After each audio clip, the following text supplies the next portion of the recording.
Hello everyone, Untitled, welcome to another mod overview. This time on Wendigoism, a mod that simply adds in a knife as well as a few food elements and a mob, which I've now taken damage on. Okay, so we'll just go back to getting all these.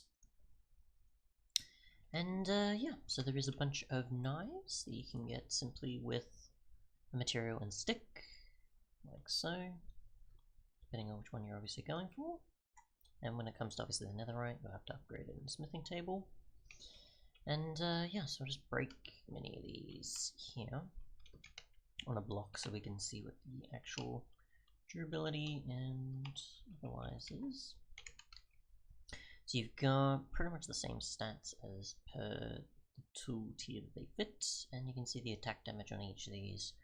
Pretty much for around about 1 to 5, so you're not going to want to use these that much for weapons in terms of damage, but in terms of attack speed it is quite quick, as you can see there. So quite useful. Otherwise, don't think they are for actual other means besides what we'll find out in the config. You do have human flesh, however, which I assume maybe you can get from other players. Or you can probably get from certain other mobs or something. You can also cook this flesh as well. There is corrupt human flesh, which I assume you get maybe from zombies or certain other things when maybe using a knife. We'll find out. And then you've got the Wendigo Heart, which you get and can use for a tethered heart, but I'm pretty sure you get these from the Wendigo mob itself. There is a fair amount of biomes that they can spawn in though, but we'll spawn it in with an egg. We'll see what happens, and that's what it looks like.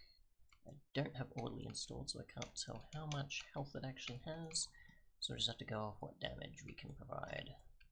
And I'm going to use the knife just in case, just to see, in case we get a heart there.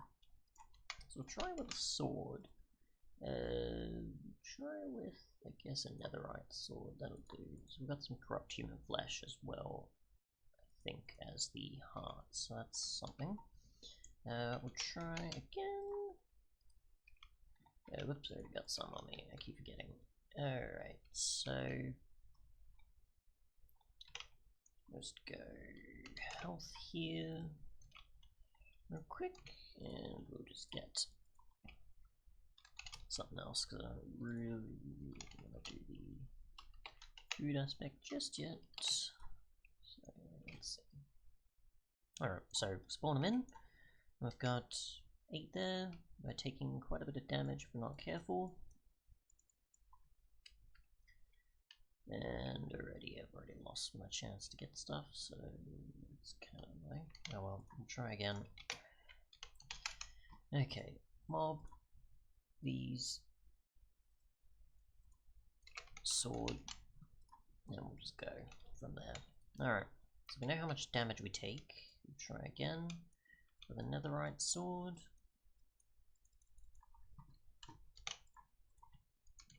And we'll just not waste any more time then with the other drops. So within a certain range of attacks, not too bad. So yeah, so I should most likely get these a lot of the time. And we'll just get the following then and move on to what they can do. Okay, so we give ourselves the hunger effect.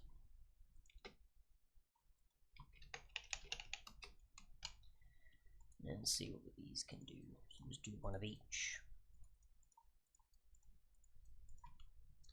Okay, so we've got the following, which is 1.5. We've got the cooked version, which is 4. Go to the corrupt human flesh. We'll get what in particular? Defeated by magic, apparently. I assume the others we can't consume. Okay, so hunger seems to have settled for now, so you can just consume that. So I wasn't sure if it would be like a golden apple situation or something with some of these.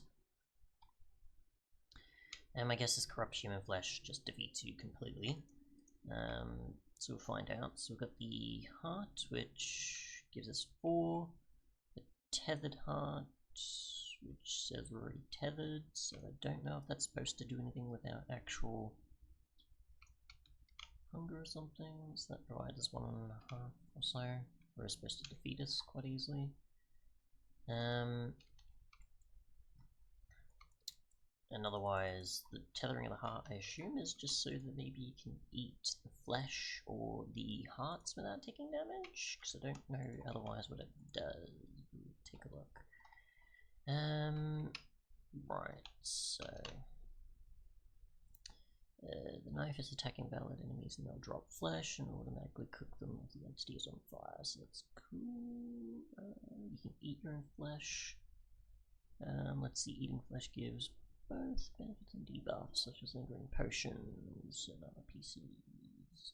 The legendary one will appear if you eat too much flesh. Okay, so that's how they appear. And perhaps you could stay your hunger by tethering his heart. Okay. And then other list we have the configs, which allows you to set what biomes the Wendigo can spawn in, whether you want them to even be able to spawn at all. And then you've got other things such as how much damage is needed to get a guaranteed flesh drop. I assume from the mob, not just say from yourself or other mobs, but I assume that might also apply. And then otherwise there's a drop map, so map for entities or items that are right clicked with a knife. So I assume a player right clicking on a Wendigo, or player on themselves maybe gets the following. A villager and a few other things. Okay, so we'll try that. And then there's the stronger one with 120 health instead of the 60 and the 12 damage instead of 6 that they can deal out. Okay, there is that to consider. And hello, go away, thanks. So we'll get a knife and we'll do this on a villager and rabbit and a few others and see what happens. I don't think you can do it on yourself. I've tried.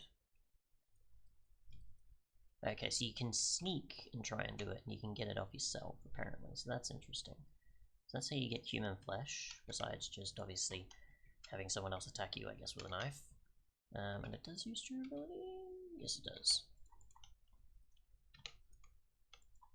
So we'll try, so we can get flesh off them. And we can get stuff off a rabbit, apparently, which obviously is going to hop around like crazy, so they're not going to be easy to defeat. Come on. I assume they give you just rabbit. Alright, so we'll get another knife. And what else was there that we could get? There's a possibility. Pigs with pork chops. Illusionists give corrupt flesh.